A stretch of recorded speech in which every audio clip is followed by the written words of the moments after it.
বিসমিল্লাহির রহমানির রহিম। আসসালামু আলাইকুম। তো ইতিমধ্যে আবার চলে আসলাম আপনাদেরকে দেখানোর জন্য। তো দেখুন, আমরা আসলে অনেক কষ্ট করে এখানে এই লাইটের পয়েন্ট করতেছি। স্পট লাইটের জন্য আমরা এখানে পয়েন্ট করতেছি। এটা হচ্ছে ব্যালকনির একটি ছাদ।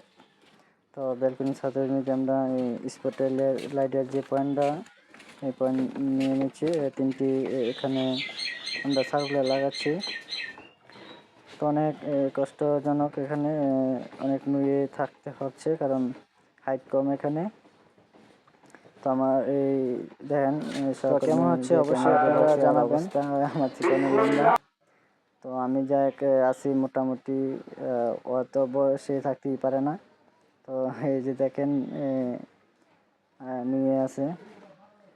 তো কীরকম হচ্ছে আমাদের এই লাইটের পয়েন্টটা আপনারা অবশ্যই কমেন্ট বক্সে জানাবেন। এটা হচ্ছে আমরা করতেছি গনিয়ারচর আমরা এই কাজটি করতেছি। তো এর আগে আপনাদেরকে একটা ভিডিও দিয়েছিলাম এই ব্যালকনির ছাদের এই স্পটলাইটের। তো এটা ছিল নিচতলায়।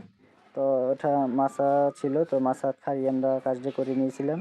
তো এটা হচ্ছে দোতলায়। তো দোতলায় মাছা বাঁধা হয় নাই, তো এই কারণে এই রুমের ভিতর দিয়ে আমরা গিয়ে কাজটি করতেছি। তো এই কারণে আমাদের কষ্ট হচ্ছে আর কি।